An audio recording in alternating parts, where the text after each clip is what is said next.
जितने भी देश दुनिया में महान हुए उनकी पृष्ठभूमि में कहीं ना कहीं शिक्षा का योगदान रहा। शिक्षा एक ऐसा माध्यम है जो परिवार, समाज और राष्ट्र की आत्मा है। राजनीति में आकर शिक्षा का विकास मेरा सर्वोत्तम उद्देश्य है। जैसा कि आप देख रहे हैं मंच पर हमारे साथ देश के करोड़ों युवाओं के प्रेरणा स्रोत और शिक्षक अवध ओझा जी साथ में बैठे हैं। बहुत खुशी की बात यह है कि आज से अवध ओझा जी आम आदमी पार्टी ज्वाइन कर रहे हैं। वैसे तो इस तरह की प्रेस कॉन्फ्रेंस में और भी बहुत सारे अवसर पर बहुत सारे नेता पार्टी ज्वाइन करते हैं, बड़े बड़े नेता पार्टी ज्वाइन करते हैं, लेकिन आज मैं व्यक्तिगत रूप से अवध ओझा जी की ज्वाइनिंग को लेकर बहुत उत्साहित हूं। मेरे लिए व्यक्तिगत रूप से बहुत बड़ा दिन है, मैं ऐसा समझता हूं, क्योंकि मैंने खुद अपना जीवन शिक्षा को समर्पित कर रखा है। अगर मेरे सामने कोई ऑप्शन हो कि राजनीति को चुनना है या शिक्षा को चुनना है, तो शायद मैं शिक्षा पर काम करते हुए आगे निकल जाऊंगा राजनीति की जगह। वही जज्बा, वही समर्पण शिक्षा को लेके और अभी तक की पूरी जिंदगी में वही काम मैंने अवध ओझा जी का देखा है। करोड़ों युवाओं को न सिर्फ प्रेरित किया है, बल्कि अपने काम से उन्होंने उनकी ज़िंदगी बदली है। और उसके अलावा भी जिस तरह का काम उन्होंने ऑनलाइन माध्यम का इस्तेमाल करते हुए किया है, तो वे एक बहुत बड़े शिक्षक हैं। आज आम आदमी पार्टी ज्वाइन कर रहे हैं। मैं उम्मीद करता हूं कि उनकी ज्वाइनिंग से हम सब बहुत एनरिच होंगे, देश का शिक्षा तंत्र बहुत मजबूत बनेगा। मैं माननीय अरविंद केजरीवाल जी, हमारे नेता और राष्ट्रीय कन्वीनर से अनुरोध करता हूं कि श्री अवध ओझा जी को फॉर्मल ज्वाइनिंग करा के पार्टी में उनका स्वागत करें।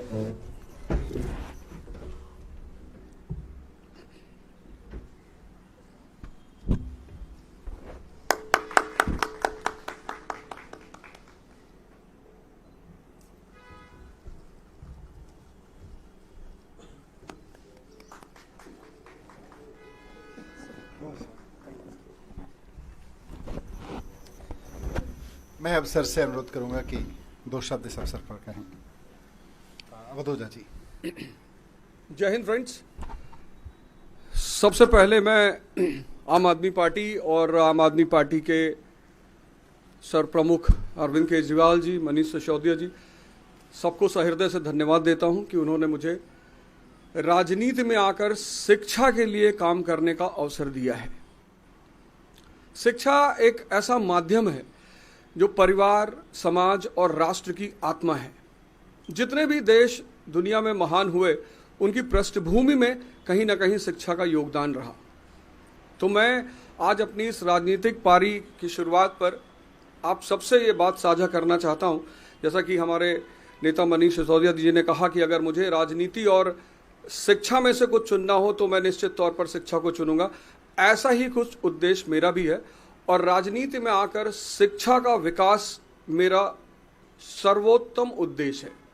धन्यवाद। मैं श्री अरविंद केजरीवाल जी से अनुरोध करूंगा कि वो इस अवसर पर अपने विचार व्यक्त करें। अवध ओझा जी शिक्षा के क्षेत्र में इस देश का जाना माना नाम है, जिन्होंने लाखों करोड़ों युवाओं को, बच्चों को शिक्षा दी, रोज़गार के लिए तैयार किया, प्रेरणा दी। न केवल शिक्षा, मैं इनके वीडियो देखता हूँ जिसमें वो अलग अलग तरह से युवाओं को एक अच्छा जीवन जीने के लिए भी प्रेरणा देते हैं।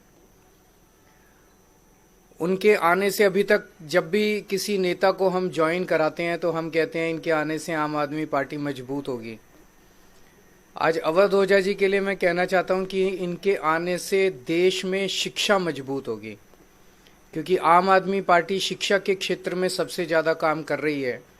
और आम आदमी पार्टी के ज़रिए जब ये शिक्षा में काम करेंगे तो देश की शिक्षा मजबूत होगी। और राष्ट्र निर्माण में शिक्षा का सबसे बड़ा महत्व है, तो राष्ट्र निर्माण मजबूत होगा। एक तरह से हमारी कोशिश ये रहती है कि जिन क्षेत्रों में आम आदमी पार्टी, जो आइडियोलॉजी हमारी है, भ्रष्टाचार निरोधक, शिक्षा, स्वास्थ्य, इन क्षेत्रों में जो भी अच्छे लोग हैं जो काम कर रहे हैं, उनको राजनीति में लाया जाए ताकि राजनीति में आके वो अपना और ज़्यादा योगदान दे सकें। राजनीति में आने से पहले हम लोग भी एनजीओ में काम करते थे, मैं, मनीष जी। और एनजीओ में रहते रहते हमें लगने लगा कि एनजीओ के ज़रिए राजनीति के बाहर एक लिमिटेड तरीके से काम कर सकते हैं, इतना ही काम कर सकते हैं। जैसे मैं सुंदर नगरी की झुग्गियों में काम करता था तो वहाँ पे 2 या 3 सरकारी स्कूल थे। उन सरकारी स्कूलों को ही ठीक कराने में पूरी ज़िंदगी बीत जाती है हमारी।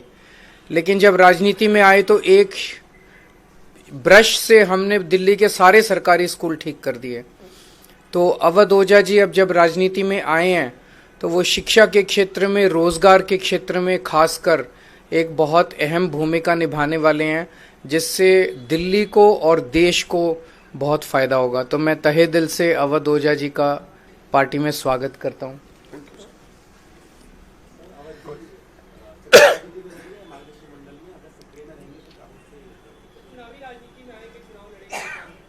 अब तो मैं पार्टी का हिस्सा हूं, तो पार्टी जो भी आदेश करेगी मैं वही करूंगा।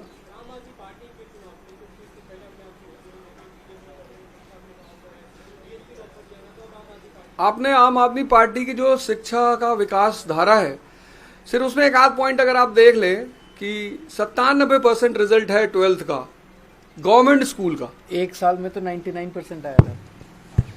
एक साल में 99%। 2015 में सिर्फ 15 लड़कों ने, गवर्नमेंट स्कूल के लड़कों ने IIT मेंस क्वालिफाई किया था। इस बार 783। और मेरा यही कहना है, मैं तो हमेशा ये नारा देता हूं कि शिक्षा शेरनी का दूध है, जो पिएगा वो दहाड़ेगा। और डॉक्टर सर्वपल्ली राधाकृष्णन जी कहते थे कि 2 क्षेत्रों में देश के अच्छे दिमागों को आगे बढ़ना चाहिए, एक शिक्षा और एक राजनीति।